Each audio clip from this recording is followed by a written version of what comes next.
नमस्कार साथियों, एक बार पुनः स्टडी विद अभिषेक में आप सभी का स्वागत है। हार्दिक अभिनंदन। फ्रेंड, हमने पूर्व में आपको प्रतिशतता के बारे में बताया था और पूर्व में 3 एपिसोड भी इस पे आधारित हैं। हमने पहले एपिसोड में आपको प्रतिशतता के बेसिक कॉन्सेप्ट पर चर्चा की थी और उसके बाद 2 एपिसोड में हमने आपको विभिन्न प्रकार के सवालों को हल कराया था। आज उसी क्रम में आगे बढ़ते हुए आज चौथे एपिसोड में आपको प्रतिशतता पर आधारित विभिन्न प्रकार के अन्य सवाल कराएंगे जो कि परीक्षा की दृष्टि से बहुत ही महत्वपूर्ण है। जितने प्रकार के सवाल बन सकते थे मैंने आपको करा दिए हैं और आप भी इसको अच्छे से अभ्यास करिएगा। और सबसे महत्वपूर्ण बात यह है कि हम आपको बेसिक कॉन्सेप्ट के साथ यानी कि परंपरागत तरीके के साथ साथ आपको शॉर्ट ट्रिक्स भी बता रहे हैं और बेसिक कॉन्सेप्ट से ही आपकी शॉर्ट ट्रिक्स निकलती हैं ये भी हम आपको समझा रहे हैं। और आज जो सवाल होंगे उसको ध्यान से देखिएगा।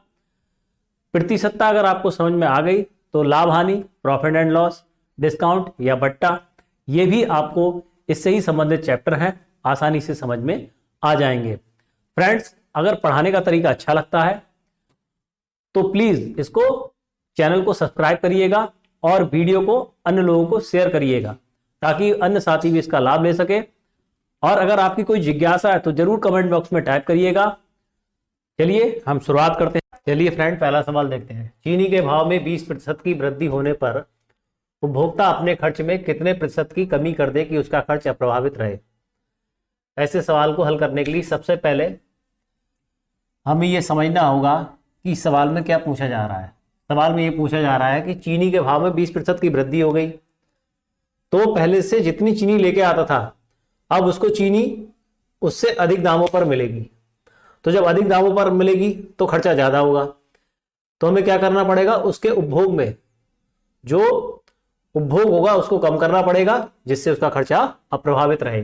इसके लिए मान लेते हैं, माना चीनी का उपभोग कितना 100 यूनिट और पर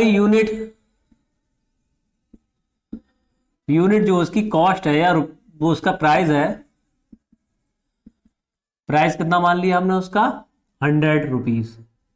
तो एक्सपेंडिचर या खर्चा कितना हो जाएगा, खर्चा हो जाएगा 100 गुणा 100 रुपीज। ठीक है, अब हम बात करते हैं आगे। कह रहा है कि चीनी के भाव में 20% की वृद्धि होने पर, चीनी का भाव तो क्या था 100 रुपीज पर यूनिट, तो अब इसमें 20% की वृद्धि हो गई यानी कि नया मूल्य बराबर कितना हो जाएगा 120 रुपए नया मूल्य। अब देखिए, पहले 100 रुपए के भाव से 100 यूनिट खर्च करता था, लेकिन अब भाव हो गया 120 और उसे खर्चा उतना ही करना है जितना पहले करता था, तो उसे अपने उपभोग में कमी करनी पड़ेगी।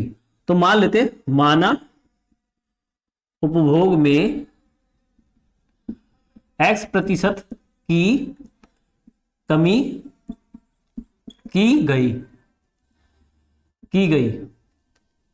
ठीक है, हमने X% की कमी कर दी उपभोग में, तब खर्चा वही रहेगा। कितना 120 रुपए हो गया चीनी का भाव और उपभोग में हमने X किलो कम चीनी लेकर के आए मार्केट से, ये हो गया। ये खर्चा बराबर है, इन दोनों को बराबर कर दो। 100 इंटू मल्टीप्लाई बाई 100, यहां पर क्या हो जाएगा 120 मल्टीप्लाई बाई 100 माइनस का x। ये 120x ये किसका है आपका, माइनस का है, इधर आकर के किसका हो जाएगा आपका प्लस का, 120x हो जाएगा। ये 100 इंटू 100 इधर प्लस का, उधर जाकर के माइनस का हो जाएगा, इंटू 100 माइनस का 100 इंटू 100। देखिए यहां से हम क्या कर ले, 100 को कॉमन कर ले, 120 माइनस का 100 हो जाएगा, तो यहां पर कितना हो जाएगा 100 मल्टीप्लाई बाई 20 बचेगा। 120 में से 100 चला गया, कितना बचा 20। और ये जो x के साथ मल्टीप्लीकेशन में 120 है ये अपॉन में आ जाएगा, ये 0 से 0 कैंसिल हो गया, 2 6 12 हो गया, यानी कि 100 अपॉन 6 आ गया। अब इससे 6 से डिवाइड करेंगे, 6 1 जा 6, यहां पर बचा 4 आपका, तो 6 6 जा 36, फिर 4 बचा 4 आपका, ये हो गया। तो कितना हो गया 16 सही 4/6%। उपभोक्ता अपने खर्च में कितने प्रतिशत की कमी करेगा? उपभोक्ता अपने खर्च में 16 सही 4/6% की कमी करेगा। अर्थात 100 किलो चीनी लाता था, अब उसमें से कितने प्रतिशत कम चीनी लाएगा? 16 सही 4/6% कम चीनी लेकर के आएगा, जिससे उसका खर्च अप्रभावित रहेगा। देखिए फ्रेंड्स, इसको हम जो है शॉर्ट ट्रिक से कैसे कर सकते हैं, सबसे पहले ये समझते हैं। देखिए हमें समझना क्या होगा, हमें समझना इस चीज को होगा। यहां से हम शॉर्ट फॉर्मूला बनाते हैं। कैसे बनेगा? एक्स आपका क्या है? आपका खर्च में कितने प्रतिशत की कमी जाए, उपभोग में प्रतिशत कमी, उपभोग में प्रतिशत कमी। अब देखिए बराबर, देखिए इसको देखते हैं पहले। ये क्या है? ये है 20% वृद्धि खर्च में, मूल्य में प्रतिशत वृद्धि, मूल्य में प्रतिशत वृद्धि बटे, देखिए यहां पर क्या लिखा है? 120 को क्या लिख सकते हैं? 100 प्लस 20। इसको क्या लिख सकते हैं? इसको ब्रैकेट में लिख दे रहा हूं 100 प्लस 20। इसको ऐसे यहां पर लिख दो 100 प्लस 20 क्या है? प्रतिशत वृद्धि मूल में इंटू 100। ये आपका डायरेक्ट फार्मूला बन गया। यदि इस प्रकार से आपसे सवाल पूछा जाएगा तो आप कौन सा डायरेक्ट फार्मूला लगा सकते हैं? ये लगा सकते हैं कि उपभोग में प्रतिशत कमी बराबर मूल में प्रतिशत वृद्धि बटे 100 प्लस मूल में प्रतिशत वृद्धि गुणा 100। उपभोक्ता अपने खर्च में कितने प्रतिशत की कमी करेगा, उसके लिए आप ये वाला फार्मूला लगाएंगे और इस सवाल को हल कर पाएंगे। हमने इस शॉर्टकट फार्मूले को कहां से जनरेट किया? यहां से, जो ट्रेडिशनल मेथड था उसी से। आप इससे भी कर सकते हैं, आप इससे भी सीधे सीधे कर सकते हैं। ये साथियों अगला सवाल देखते हैं। सेम पहले की जैसा सवाल है, जैसा सवाल आपने पहले किया है उसी तरीके का सवाल ये भी है। इसको ध्यान से समझते हैं। यदि चीनी के भाव में 10% की कमी हो जाए तो गृहिणी अपने खर्च में कितने प्रतिशत की वृद्धि कर दे कि उसका खर्च अप्रभावित रहे? देखिए चीनी के भाव में 10% की कमी हो गई, यानी कि पहले से चीनी सस्ती हो गई, और चीनी सस्ती हो गई तो उतने रुपए में चीनी अब हमें ज्यादा मिलेगी। तो ज्यादा मिलेगी तो हमें खर्च बढ़ाना, यानी कि जितनी चीनी हम खाते थे उससे ज्यादा चीनी खाएंगे, तब हम उतने रुपए की चीनी लेंगे। पहले ऐसा ही सवाल है, बस हम कैसे करेंगे? हमने मान लिया चीनी का भाव कितना मान लिया? पहले 100 रुपीज पर यूनिट, ठीक है। और हमने कितनी चीनी ली? चीनी ली हमने कुल चीनी बराबर 100 यूनिट। यूनिट का मतलब केजी, कुछ भी मान सकते हो आप, ठीक है।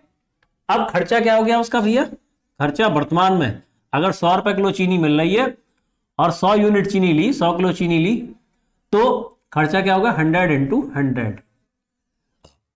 अब देखिए दूसरी बात, कह रहा चीनी के भाव में 10% की कमी होने पर नया मूल्य क्या हो गया? 10% कम हो गया। 100 रुपए था, 10% कम कर दोगे तो 90 रुपए हो गया, 90 रुपीज हो गया। अब हमें पहले से चीनी क्या मिलेगी? ज्यादा मिलेगी। तो कितनी चीनी ज्यादा मिलेगी?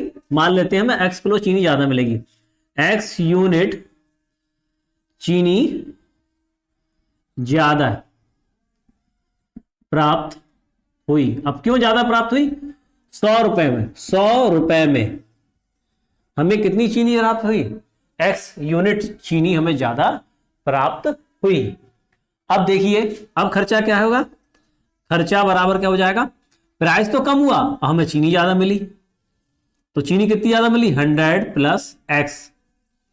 अब ये देखिए खर्चा दोनों में कांस्टेंट है, बराबर है, तो दोनों को बराबर कर देते हैं। यहां पे 100 into 100 equal to 90 multiply by 100 plus x। अब इसको सॉल्व करते हैं। 90 मल्टीप्लाई बाई 100 प्लस का 90x, खोल दिया इसको, ये 100 इंटू 100 हो गया। अब देखिए इसको इधर ही रहने देते हैं, इसको इधर ले आते हैं, तो 100 इंटू 100 माइनस का 90 इंटू 100 इक्वल टू 90x। ये कितना बचा? इसको इधर लिख लो, इसको इधर लिख लो, तो x इक्वल टू कितना हो गया आपका? 90x इक्वल टू कितना हो गया? यहां से 100 कॉमन कर लो, 100 कॉमन कर लिया तो 100 में से ये बचा और यहां 90 बचा, कितना बचेगा यहां पर 10 बचेगा। और अपॉन में कितना आ गया, अपॉन में ये 90 है, मैं इसको यहां पर सीधे अपॉन में लिख देता हूं 90। अब इसको सॉल्व कर लो तो कितना आ गया 100/9%, या इसको सॉल्व कर सकते हो 9 बन जा 9 और 1, 11 सही 1/9% चीनी हमें ज्यादा मिलेगी, जिससे हमारा खर्च अप्रभावित रहेगा। या हम ये भी कह सकते हैं कि 11 सही 1/9% चीनी हमें ज्यादा खर्च करनी पड़ेगी, जिससे कि हमारा खर्च अप्रभावित रहेगा। ठीक है, या हम अपने खर्च में 11 सही 1/9% चीनी ज्यादा लेकर के आएंगे तो हमारा खर्च अप्रभावित रहेगा। अब देखिए यहीं से हम क्या करेंगे, इसको यहीं से हम इसका शॉर्ट ट्रिक्स बनाएंगे या शॉर्टकट फॉर्मूला भी यहां से जनरेट कर सकते हैं। देखिए ये x क्या हो गया हमारा, कि हमें क्या करना पड़ेगा, प्रतिशत वृद्धि खर्च में, हम वहां पे खर्च में प्रतिशत वृद्धि बराबर, अब देखिए यहां पर 100 तो है ही है, 100 में मल्टीप्लाई में लिख देता हूं यहां पर। अब देखिए ये क्या है 10, प्रतिशत कमी, प्रतिशत कमी किसमें, मूल्य में, ब्रैकेट में लिख दिया प्रतिशत कमी मूल्य में। अब देखिए ये 90 को क्या लिख सकता हूं मैं, 100 माइनस का 10, यहां पर क्या लिख दिया मैंने 100 माइनस का 10 की जगह क्या है प्रतिशत कमी किसमें, मूल्य में, ब्रैकेट में लिख दिया। तो ये आपका फॉर्मूला हो गया। हम इसमें डायरेक्ट भी लगा सकते हैं, क्या देखिए कि चीनी के भाव में 10% की कमी हो गई तो 10% यहां लिख लिया बटे 100 माइनस 10 गुणा 100। ठीक है, कितना आ गया, अब आपका आ गया 10 गुणा 100/90 बराबर वही आ गया 11 सही 1/9%। ठीक है फ्रेंड्स, अगला बहुत ही अच्छा सवाल है, यदि ए की सैलरी बी की सैलरी से 25% अधिक हो, यदि ए की सैलरी बी की सैलरी से 25% अधिक हो तो बी की सैलरी ए से कितने प्रतिशत कम है, इस सवाल को कैसे हल करेंगे। देखिए सबसे पहले ए की सैलरी बी की सैलरी से 25% अधिक हो तो बी की सैलरी मान लेते हैं, बी की सैलरी, अभी हम जो है ट्रेडिशनल मेथड कर रहे हैं, परंपरागत तरीका कर रहे हैं, तो कितनी मान ली हमने 100। ठीक है, अब ए की सैलरी बी से 25% अधिक है तो ए की सैलरी कितनी हो जाएगी, ए की सैलरी कितनी हो जाएगी आपकी 25% अधिक है तो 100 प्लस 100 का 25% कितना हो जाएगा 25, 125। ठीक है, अब कह रहा है तो बताओ बी की सैलरी, तो बी की सैलरी ए से कितने प्रतिशत कम है। हम बात कर रहे हैं कि बी की सैलरी ए से कितने प्रतिशत कम है। अब देखिए अंतर कितना है, बी की सैलरी की बात हो रही है, किसकी बात हो रही है, बी की सैलरी, बी की सैलरी कितनी कम है, कितनी कम है उससे 25 रुपए कम है। अंतर कितना है दोनों के सैलरी में, सैलरी में अंतर कितने का है 25 रुपए का, कितने रुपए का 25 रुपए का। तुलना किससे करनी है हमें, ए की सैलरी से, ए की सैलरी से कितने प्रतिशत कम है। तो हम क्या करेंगे, सबसे पहले जिससे तुलना करनी है ए की सैलरी, और अंतर कितना है, अंतर कितना है आपका, अंतर, अंतर कितना है आपका वो लिखेंगे यहां पर और गुणा 100। तो अंतर कितना हो गया आपका 25 रुपए का, भैया 25 का मान लेते हैं, ए की सैलरी 125 हो गई गुणा 125 हो गई गुणा 100, 25 पंजे 125 यानी कि 100/5 या 20%। ठीक है, अब देखिए बात यहां पर समझने वाली यह है कि अभी हम इसको डायरेक्ट मेथड से कैसे सॉल्व करेंगे और यहां से डायरेक्ट मेथड क्या बनाएंगे। सबसे पहले समझने की बात यह है, हमारी सैलरी में हम मान लेते हैं कि ए की सैलरी हमारी है वो सॉरी बी की सैलरी 100 है और ए की सैलरी कितनी है 25% 125, दोनों में अंतर कितना है 25 रुपए का। 25 रुपए का अंतर कहां लिखा हमने, ऊपर लिखा, और ए की सैलरी से इसको कंपेयर किया क्योंकि 25 रुपए कम मिलते हैं किसको, बी को ए से। तो ठीक है, तो यहां पर हम क्या लिखेंगे, सीधे सीधे फार्मूला जनरेट करते हैं।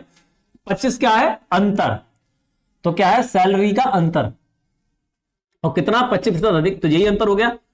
तो प्रतिशत अंतर सैलरी का बटे 100 में 25 जोड़ो, 100 प्लस प्रतिशत अंतर गुणा 100, ये हमारा फॉर्मूला हो गया। समझ में आ गया फ्रेंड्स? ये हम इसे कह सकते हैं are percent plus 100 plus are percent गुणा 100। अगर इस प्रकार से कोई भी सवाल आपको आएगा तो इस डायरेक्ट मेथड में भी लगा सकते हैं, डायरेक्ट फॉर्मूले में भी अप्लाई कर सकते हैं। कैसे करेंगे कि ए और बी की सैलरी, ए की सैलरी बी की सैलरी से 25% अधिक है, तो यहां पर आर की जगह क्या जाएगा 25, यहां पर कितना हो जाएगा 100 प्लस 25 गुणा 100।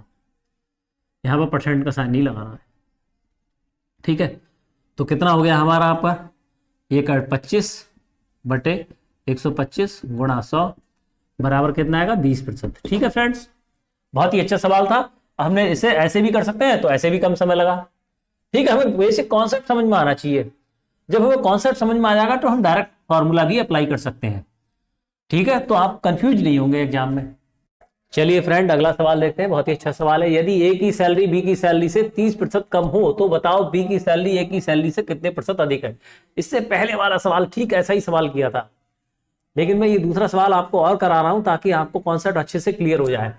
ए की सैलरी बी की सैलरी से 30% कम हो, ए की सैलरी बी की सैलरी से 30% कम है, तो हम किसको मानेंगे, बी की सैलरी को।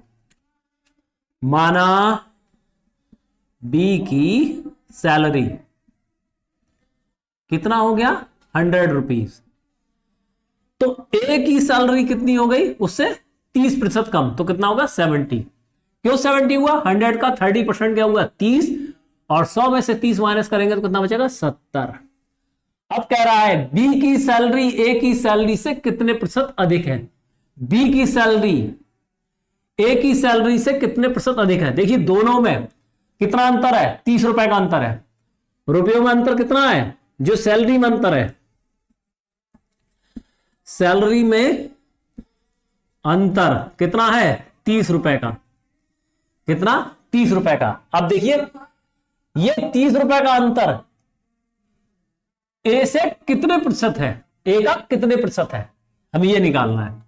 तो क्या हो जाएगा, देखिए बी की सैलरी ए की सैलरी से कितने प्रतिशत अधिक है, ये 30 रुपए अधिक है बी की सैलरी, और ए की सैलरी कितनी है, ए की सैलरी होगी 70 रुपए, और बी की सैलरी इसकी ए की सैलरी से कितनी अधिक है 30 रुपए अधिक है, 30 रुपए अधिक है गुणा 100, ये 0 से 0 कैंसिल, तो कितना आ गया 300 अपॉन कितना हो गया यहां पर 7। अब इसको काट कर दो, 3 7 21 वो 7 3 21 7 चौक 28, 7 चौक 28 बचे, यहां पर कितना बचे 2, अब 20 बचा, 7 दूनी 14, यहां पर कितना बचा 6, 42 सही 6/7% सैलरी अधिक है। किसकी, बी की सैलरी ए की सैलरी से 42 सही 6/7% अधिक है। ठीक है फ्रेंड्स, अब इसी से हम ट्रेडिशनल या शॉर्टकट फॉर्मूला कैसे निकालते हैं, अभी हमने आपको बताया था, इसी को पकड़ते हैं यहां पर, इसी को पकड़ लेते हैं यहां पर। तो ये 30% क्या है, 30% क्या है आपका, ये लिख लिए आर, 30% बटे 100, इसको इस जो 70 को है 70 को लिखते हैं 100 माइनस आर इंटू 100, या हम इसे ऐसे भी कर सकते हैं, ये 30 हो गया और 100 माइनस का 30 गुणा 100। ठीक है फ्रेंड, हम इसको ऐसे भी डायरेक्ट फार्मूले के माध्यम से कर सकते हैं। देखिए डायरेक्ट फार्मूला यहीं से निकला है और बेसिक कॉन्सेप्ट में भी हमें ज्यादा समय नहीं लगा है, तो जो चाहे आप उस तरीके से हल कर सकते हैं, दोनों में विशेष अंतर नहीं है। बस आप अगर प्रैक्टिस करेंगे तो यहां पर सीधे एप्लीकेबल हो जाएगा, सीधे यहां पर अप्लाई कर सकते हैं, क्योंकि आपको प्रैक्टिस से पता लग जाएगा किसमें क्या लगना है। बस ये ध्यान रखना है, जिसकी सैलरी से तुलना होनी है वो कहां रहेगी, नीचे रहेगी, और दोनों की सैलरी का अंतर ऊपर रहेगा। ठीक है, अगर ए की बात हो रही है तो ए से, और बी की बात हो रही है तो बी से नीचे रहेगी, और दोनों की सैलरी का अंतर ऊपर आ जाएगा। ठीक है फ्रेंड्स, सवाल देखते हैं, बहुत ही अच्छा सवाल है। यदि किसी व्यक्ति का वेतन पहले 10% बढ़ाकर पुनः 10% कम कर दिया गया तो बताओ उसके वेतन में क्या अंतर आया। बहुत ही अच्छा सवाल है। मान लेते हैं माना वेतन बराबर 100 रुपए। पहले इसका वेतन 10% वृद्धि कर दी, तब बड़ा वेतन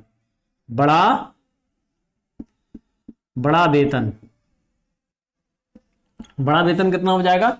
100 था, 10% वृद्धि कर दी, 100% में प्लस 10% वृद्धि कर दी बटे 100, या क्या क्या रिजल्ट हो गया? 110 रुपए आ गया। या 100 का 10% कितना हो जाएगा? 10 रुपए, और 100 में 10 रुपए जोड़ देंगे तो कितना हो जाएगा? 110 रुपए। अब कह रहा है पुनः 10% कम करने के बाद, 10% कमी के बाद वेतन, 10% कमी के बाद वेतन कितना हो जाएगा? 10% कमी के बाद वेतन हो जाएगा, वर्तमान वेतन कितना है अब? 110 रुपए। 10% की कमी कर दो, 100% था, ये अब 100% रहा, इसमें से 10% की कमी कर दी हमने, ये हो गया 100। या 110 गुणा 90 बटा 100, ये जीरो से ये जीरो कैंसिल, ये जीरो, 11 ने 99, कितना आ गया? 99। कितना हो गया वर्तमान वेतन? 99 रुपए। पहले बेचारे को मिलता था 100 रुपया, अब मिलने लगा है कितना? 99 रुपए। तो कितना अंतर आया? अंतर आया 1 रुपए का। और 1 रुपए 100 का कितना प्रतिशत है? 1% का। 1 रुपए बराबर 1% का अंतर। तो उसकी सैलरी में कितने प्रतिशत का अंतर आया? 1% का अंतर आया। ठीक है, समझ में आ गई बात? या 1 रुपए कम वेतन प्राप्त होगा पहले से उसे। ठीक है फ्रेंड, अब देखिए इसे ऐसे भी कर सकते हैं, 100 रुपए उसका वर्तमान मूल वेतन मान लिया पहले, फिर 10% इस पर वृद्धि हुई, 110 हो गया बटा 100, फिर क्या हुई? 10% की कमी हुई, यानी कि 90 बटा 100। 110 क्यों लिखा? 100 प्लस 10 कमी, 100 माइनस 10, 90 आ गया। ये 100 से 100 कट गया, 110 गुणा 90 बटा 100, ये कट गए, 11 गया, 99 रुपये आ गया उसका वेतन, और अंतर 99 रुपये वेतन आ गया। पहले 100 रुपये मिलता था, अब उसको 99 रुपये प्राप्त होता है, 1 रुपये आ गया, उसके वेतन में 1 रुपये का अंतर है। 1 रुपये 100 रुपये का कितना प्रतिशत है? 1%। ठीक है फ्रेंड्स, और इसको डायरेक्ट मेथड से करना होगा ऐसे सवालों को जहां पर यह कह दिया जाए कि किसी व्यक्ति के वेतन में पहले 10% की वृद्धि कर दिया है, फिर उसको 10% कम कर दिया जाए, तो सदैव कमी होगी। कितने प्रतिशत की कमी होगी?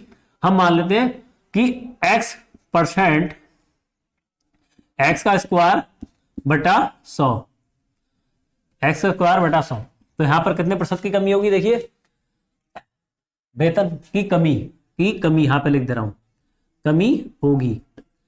तो देखिए x स्क्वायर, x की जगह क्या आएगा? 10%, 10 का स्क्वायर बटे 100, यानी 100 बटा 100 बराबर 1% की कमी।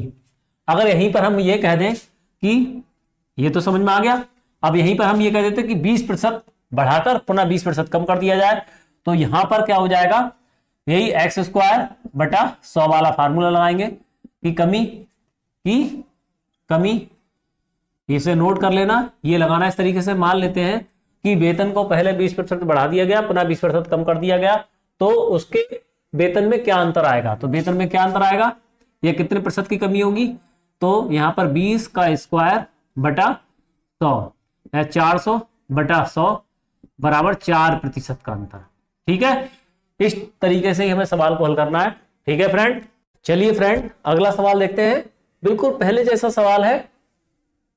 इस सवाल को कराने का ध्येय यह है ताकि आपको अच्छे से समझ में आ जाए कि इस सवाल को किस तरीके से हल करना है। पहले वाला सवाल और ये वाला सवाल दोनों एक जैसे सवाल है, हूबहू सेम सवाल है। बस आप इसको एक बार समझ जाएंगे तो आप इसे आसानी से हल कर पाएंगे। एक दुकानदार किसी वस्तु का मूल्य 12% बढ़ाकर उस पर पुनः 12% की छूट प्रदान करता है, तो बताओ दुकानदार को कितने प्रतिशत का लाभ या हानि हुआ।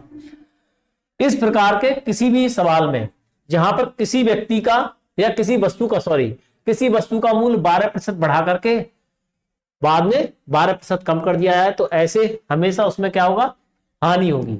इससे पहले वाले सवाल में कि किसी व्यक्ति का वेतन हमने 10% बढ़ाया फिर 10% घटाया, पहले बढ़ाया फिर घटाया, तो ऐसे केस में हमेशा क्या होगी, हानि होगी। और यहां पर भी क्या होगी, हानि। तो यहां पर एक चीज तो क्लियर है कि क्या हुआ, हानि हुई हमें। अब कितने प्रतिशत की हानि हुई ये हमें बताना है, तो हम इसे सीधे किससे करेंगे, डायरेक्ट मेथड से करेंगे। एक्स स्क्वायर बटा 100% की हानि कितनी हुई, हानि होगी सदैव। ठीक है, तो एक्स की क्या है 12 का होल स्क्वायर बटा 100, 12 12 में 144 बटा 100 या 1.44% की हानि। ठीक है, क्यों, देखिए जब किसी वस्तु का मूल्य बढ़ा दिया गया तो पहले से वो बढ़ गई। मान लेते हैं पहले थी 100 रुपए थी, फिर वो 10% बढ़ने पर कितनी होगी 110। अब इसका 10% कम करेंगे, इसमें से 11 कम करेंगे तो 11 कम कर दो तो कितना आ गया 99। तो देखिए पहले कितनी थी 100, अब कितनी रह गई 99, तो पहले से क्या हुई, सदैव हानि हुई।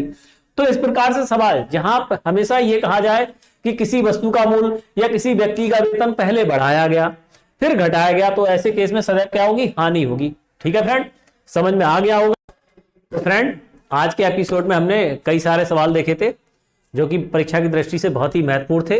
उनको हमने परंपरागत तरीकों से और शॉर्ट ट्रिक्स दोनों से हल किया। हमने परंपरागत तरीकों या बेसिक फॉर्मूलों से ही क्या करा, शॉर्टकट फार्मूलों को ड्राइव भी किया। फ्रेंड पूर्व के एपिसोड में भी हमने अलग अलग तरीके के सवाल हल किए थे, हर एपिसोड में अलग अलग तरीके के सवालों को हल किया था। इस एपिसोड में भी अलग अलग तरीके के सवालों को हल किया। ये सवाल इसलिए कराए ताकि आपका कॉन्सेप्ट परसेंट के प्रति अच्छे से क्लियर हो जाए। जहां भी आप परसेंटेज का सवाल देखेंगे उसे अच्छे से कर पाएंगे। और हमने अलग अलग टाइप के सवाल भी कराए आपको अच्छे से।